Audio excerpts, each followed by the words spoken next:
Hello, ladies and gentlemen. I am Screen Scene Guru coming at you with a physical media haul video.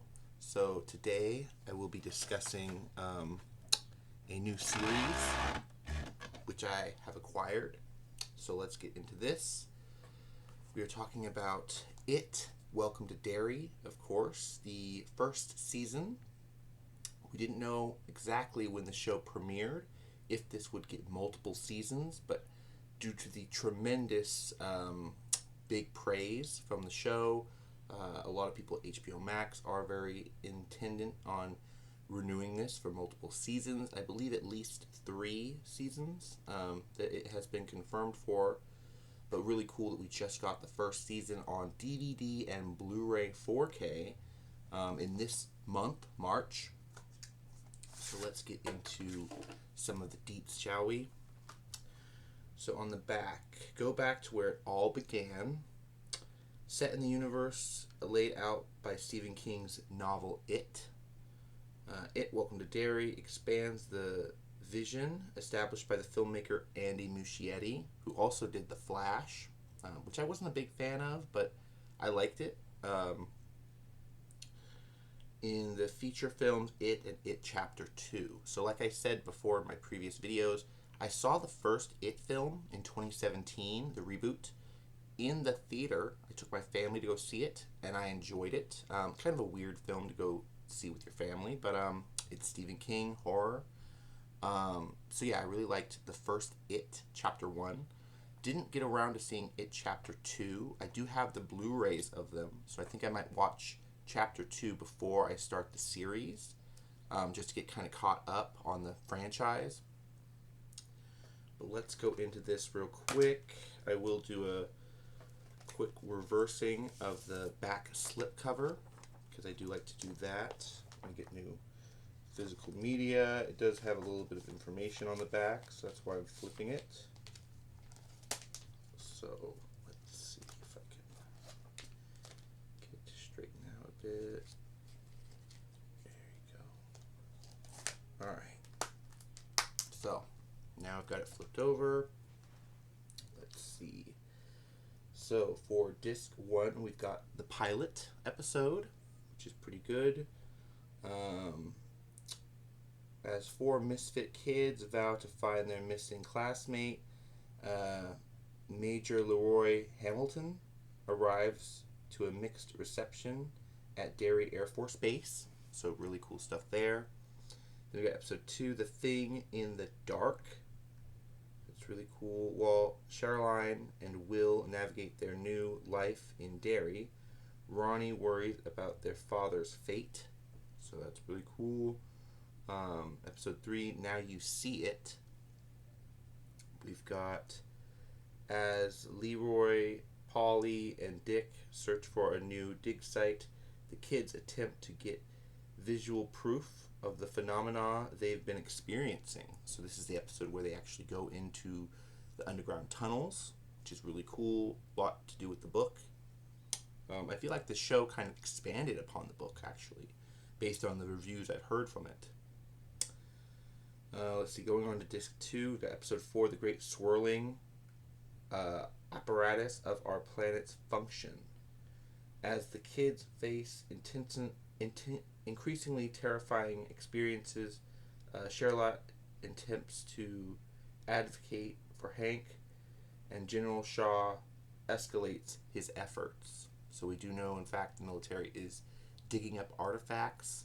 The indigenous people sealed it away in these stones from the asteroid it came in, and later on the government in the 50s, 60s dug up those stones. They destroyed them, waking up the It entity.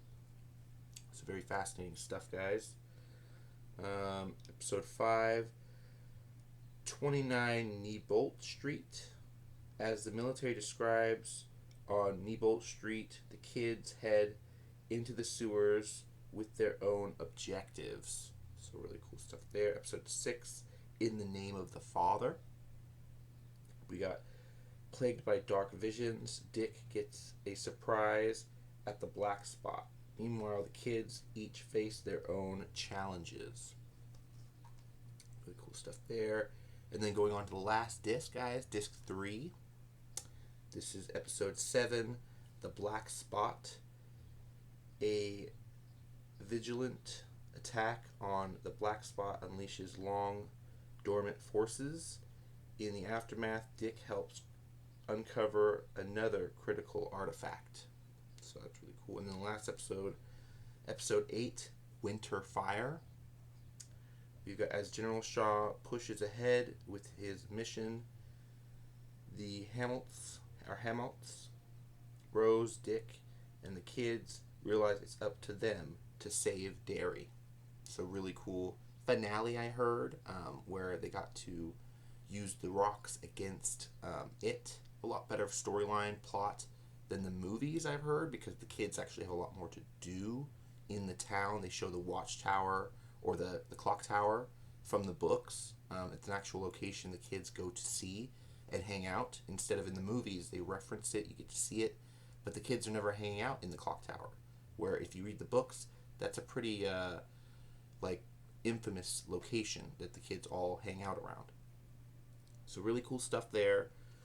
So yeah, let me go in. Special features, bonus features, extended Inside Derry featurettes for episode 101, 105, and 108. So 3 episodes get special features, which is pretty good. Fear the Other. So the the societal dynamics of the 1962 Derry. So that's cool. They get to show you a little bit more in the background of the society dynamics.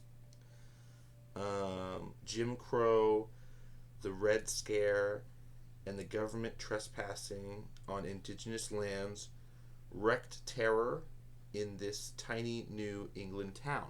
So really cool stuff there. And then they also include Inside Derry broadcast featurettes, Welcome to Derry, and Becoming Pennywise. So that's really cool for all the special features, guys. Can't wait to get into those. If you are a big fan of watching the show and the special features, I'll probably be posting clips on my TikTok. Can't quite upload them to YouTube because I will get demonetized, but I will definitely be showing clips on my TikTok page. If you guys want to follow me there, it's Screen Guru 26. I need to update it to 27 because I just had my birthday. But really cool, we get to show off the discs from HBO, which are red. Whenever there's a red disc, it's typically a sign that it is going to be quite a banger of a show. So I'm very happy, very excited about this. I'm definitely going to check it out. I'll do a reverse of my back slip cover real quick.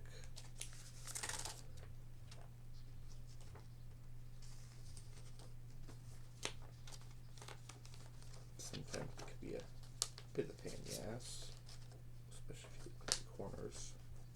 Okay.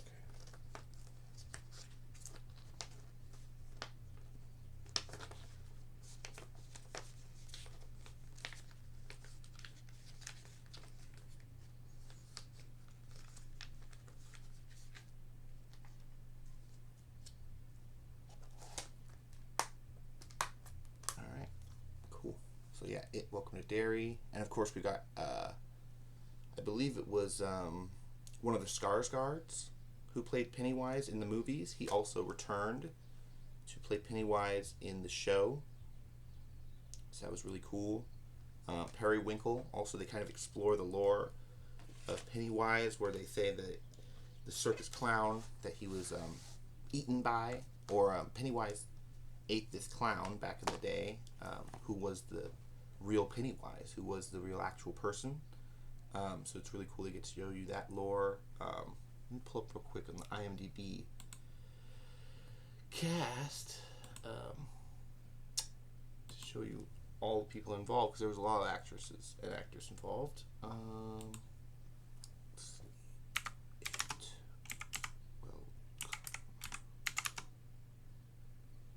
To Derry. Okay. 2025. So it was Bill Skarsgård who plays Pennywise. We get to see an origin story for Bill Skarsgård, which is very cool. We didn't get that in the movies, so they did expand the lore a bit. Let's see, it's TVMA, so it is mature audience. Like I said, basically an R rating. In 1962, a couple with their son moved to Derry, Maine. As the young boy disappears with their arrival, very bad things begin to happen in this small town. So that is the plot, the premise for the show. Let's see, creators, we got Jason Frux, Andy Muschietti, and Barbara Muschietti, so the sister, of course. Really cool stuff there. Let's see what else we've got. Okay, going down here real quick, we've got the stars. So let's go into this real quick. So yeah, Clara Stack was really good as Lily Bridget, yeah, I believe. Chris Kalk as Dick Harrington was really good. He also, if you guys recognize, he plays the hotel caretaker in The Shining as well. So it's a really cool Stephen King connection. We get to see in the town there's a bus, a prison bus for Shawshank. So there's quite a lot of Stephen King connections in this It Welcome to Derry. It connects to both Shawshank Redemption and the Shining beforehand, but really cool.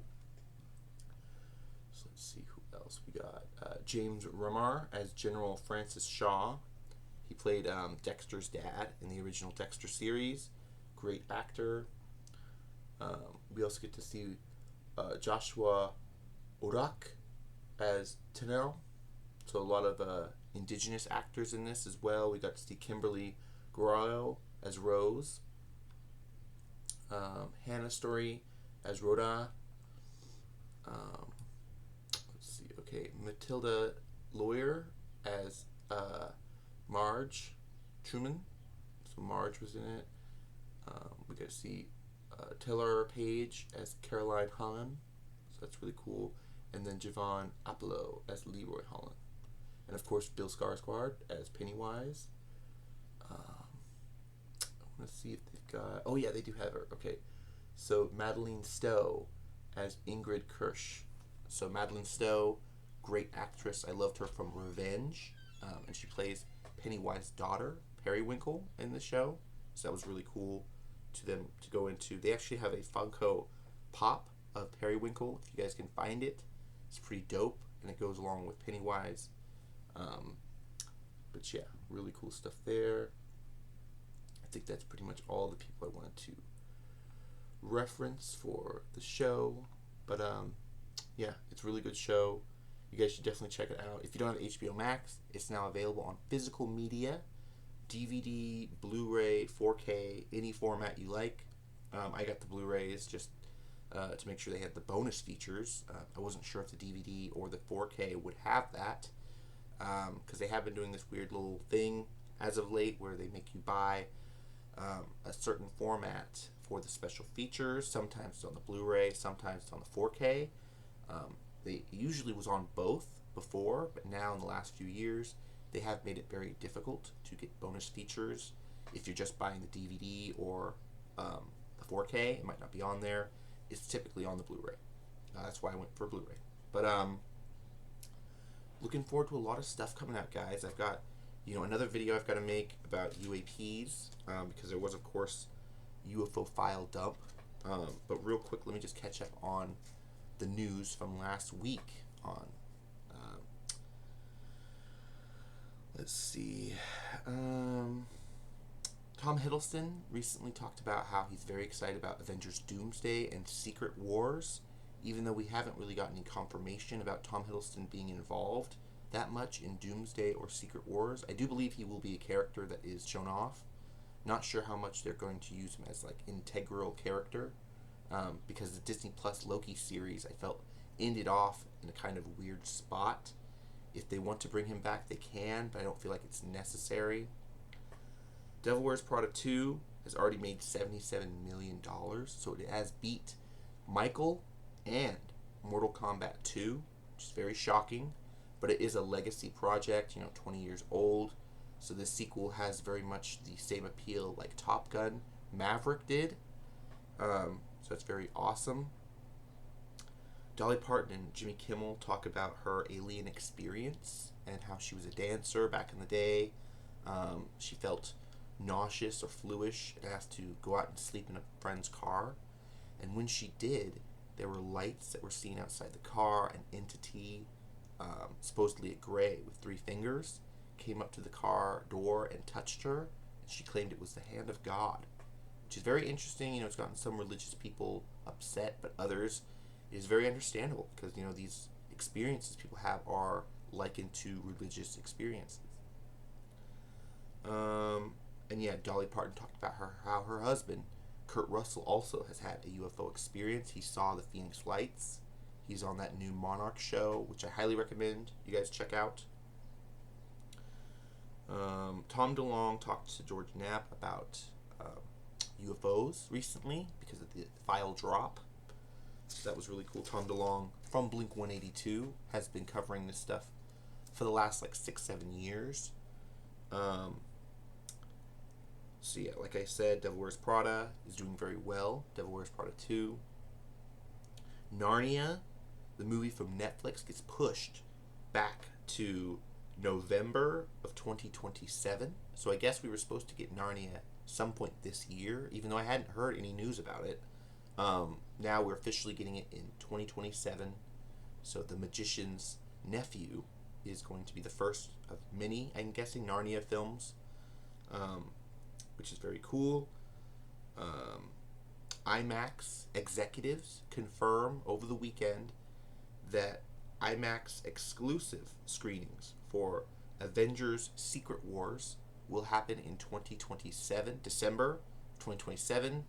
They made this announcement because we know this year in 2026, the IMAX screens are going to be predominantly bought out by Dune Part 3 from Warner Brothers. And I feel like this is a tit for tat because right now we're experiencing The Devil Wears Prada 2 is dominating the cinemas because Disney is the most aggressive studio. They've bought out most of the high format screens, the IMAXs. So Mortal Kombat and Micheal and even the Sheep Detectives are only playing on regular screens. They're not playing in IMAX. And so later in the year, Warner Brothers is going to do the same trick that Disney pulled on them, where Warner Brothers is going to be very aggressively taking up all the IMAX screens. And Avengers Doomsday is only going to have regular screens. And I don't think this is going to affect the box office very much because people are still going to go out to see an Avengers movie. But it's very interesting. These studios are being very aggressive in their marketing, and they are having to pick and choose when they release these things. Evil Dead trailer is out now, Evil Dead Burn, and I thought it was fantastic. I thought it looked awesome. I mentioned evil runs in the family. Great tagline. The showrunner for Monarch was recently on an interview with Collider talking about plans for a 3rd season, plans for a spin-off series. So there are more monster shows coming out of Apple TV Plus eventually. Okay, so yeah, they talked about how they want to introduce more Titans in the MonsterVerse. They did that with Monarch Season 2 with Titan X. Mortal Kombat 2 Red Carpet press announcement. So at the red carpet, they announced they are officially working on Mortal Kombat 3. So Mortal Kombat 3 is greenlit. Even though the second one isn't making too much money, it's made more money than the first Mortal Kombat from the 90s. I want to say 92, 93. It's already made back the budget of that. It is close to making the budget of the 2021 Mortal Kombat. So that's really cool, close to 80 million. The Bear drops a prequel episode, Gary, which I'm very looking forward to. It's got a lot more of what's his name? John Bernthal. So John Bernthal is not a regular, but I want to say a recurring character in The Bear. You get to see how he had a history with the former chef and how they used to run the things before Jeremy Allen White showed up. Well, we get a prequel episode now with Bendon Moss Backrack, and of course we get John Bernthal. So that's really cool. In a cooking setting, really awesome. A new Planet of the Apes film is in development with Matt Shackman directing.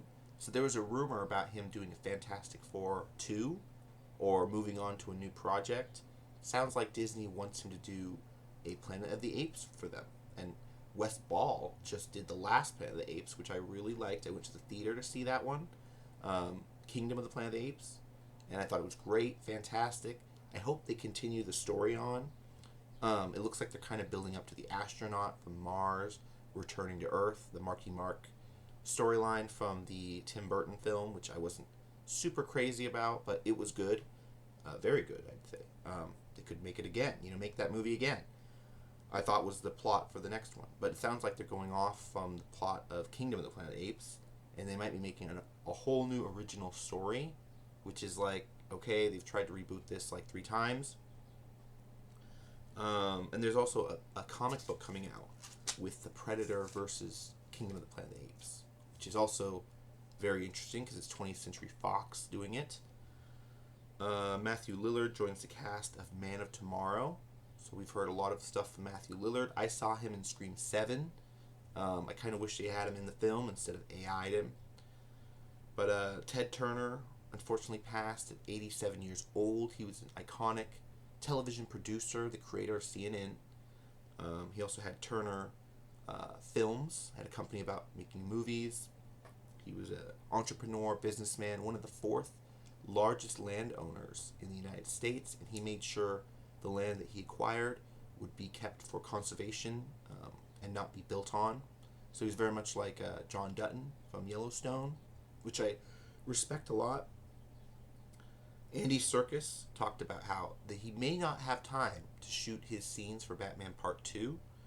He recently was in an interview talking about how he's pushed himself to the limit and how he's filming The Hunt for Gollum, and hopefully he'll have a week or 2 in between filming The Hunt for Gollum to come back to film scenes for the Batman Part 2. They actually talked about how there was a subline or sub-storyline where they almost killed off Alfred in the first movie. You saw that the Riddler put a bomb in the mail and Alfred got blown up, which I thought was kind of goofy. Apparently Alfred almost died because they weren't sure if Andy Serkis would be able to return, but they kept him alive for the story, which is good. I don't think they need to kill off Alfred in the first film, but it was an interesting, darker turn that they almost did.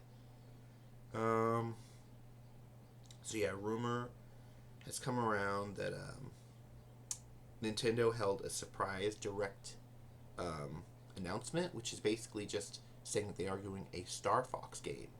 And Star Fox is kind of one of these characters that's interestingly been stuck in a hole for the last 30 years. They've rebooted the game several times, but it's always the same storyline, same missions, better graphics. Of course, now it's going to be on the Switch too. But Star Fox, very interesting that they're rebooting the game, even though they're not really changing it at all. I'm not sure how many people are going to want to buy that game after the release of Super Mario Galaxy movie. But yeah, that's cool. Let's see. What else is going on? I'll save that for my other video. Let's see.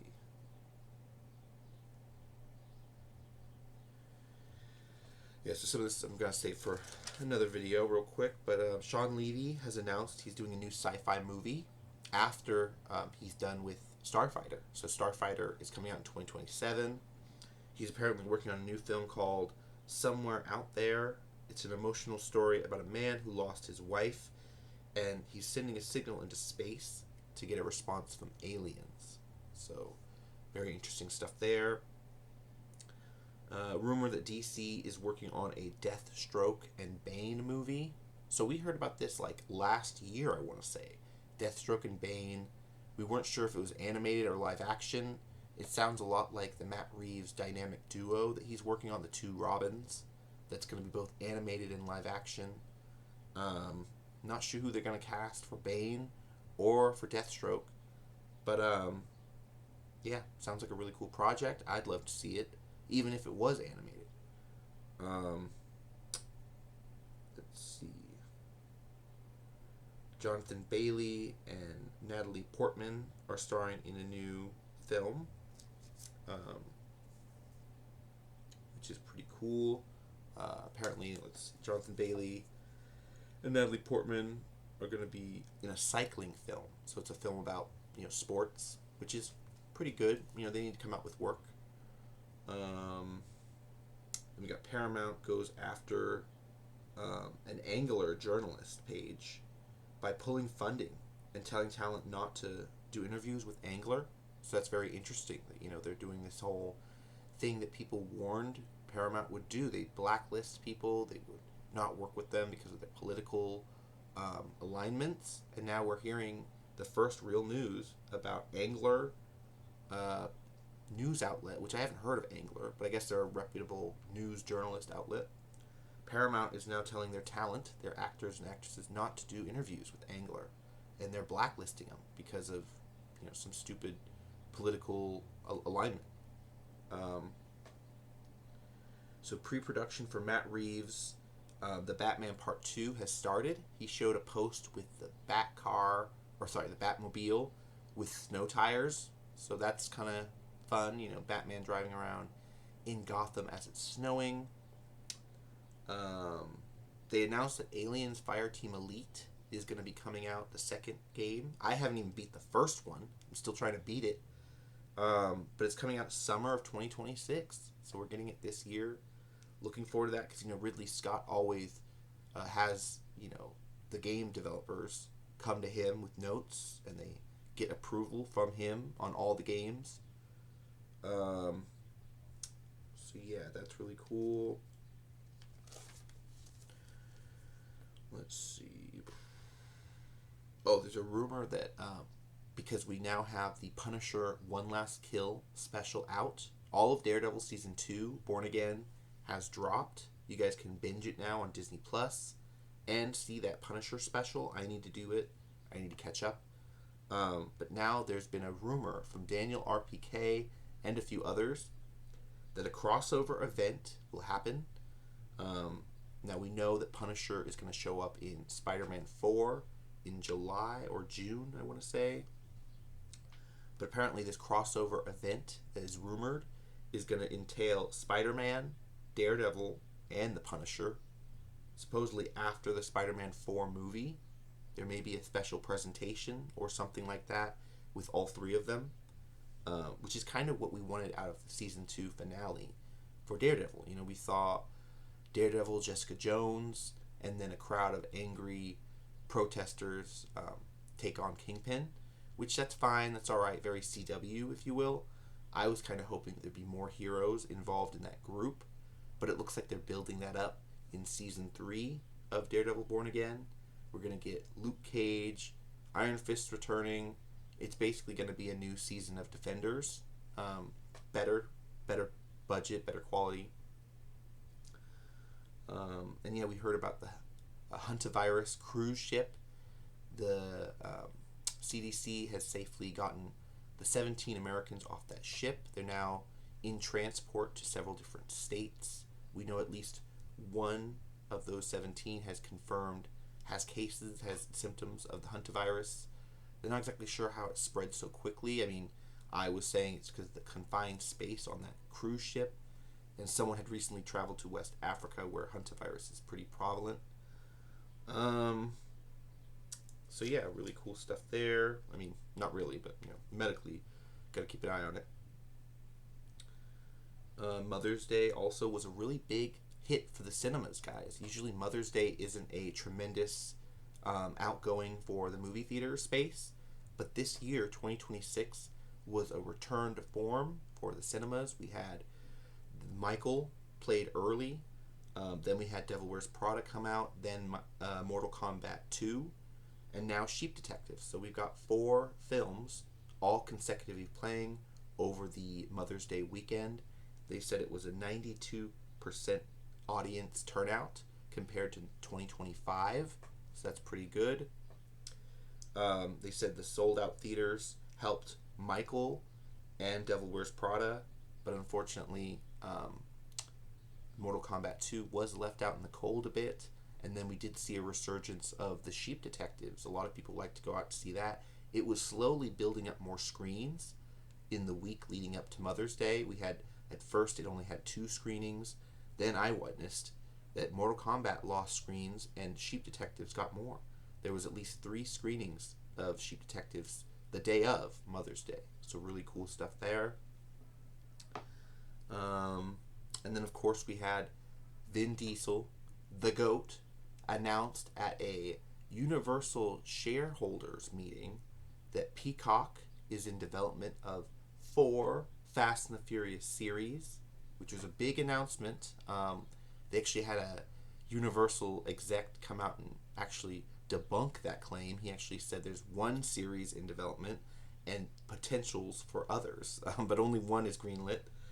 I thought that was really funny. You know, there's a Netflix animated show about, I guess, Dominic Toretto's brother and how, or his cousin, and how they did races all around Europe.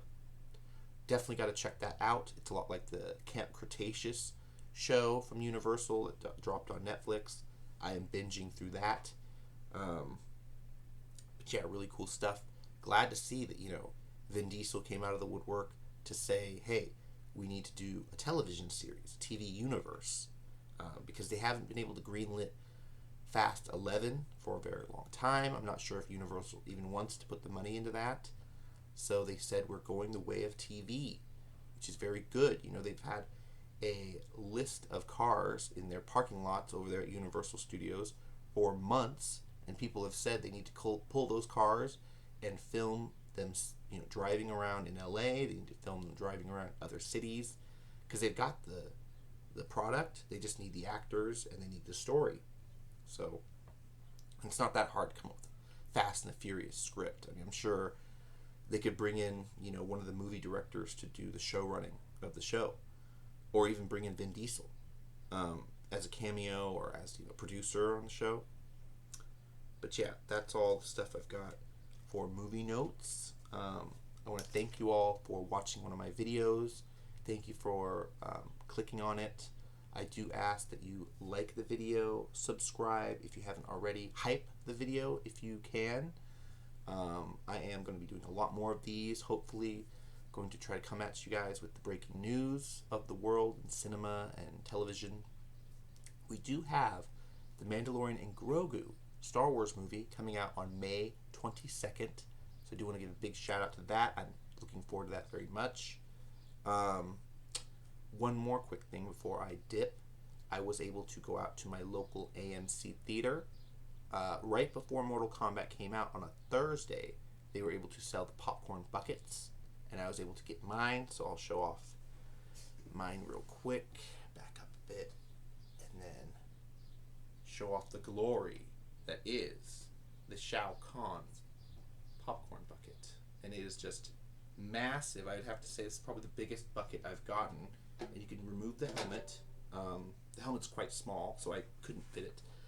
But give you guys a good look at the Shao Kahn bucket.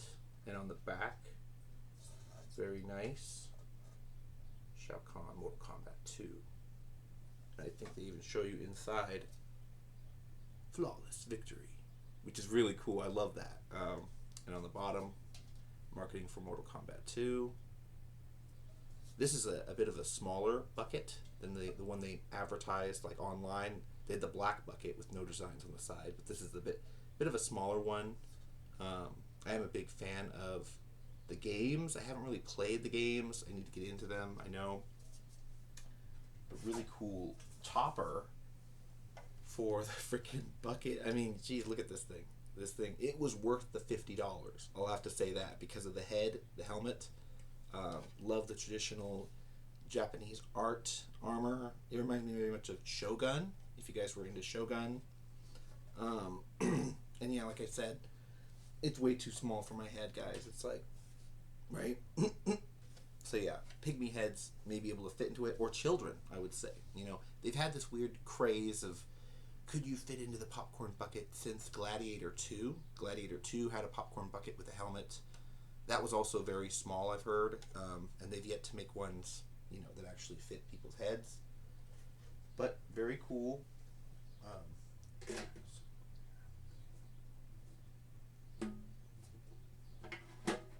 Yeah, it just kind of slides right onto the top of it. very awesome popcorn bucket.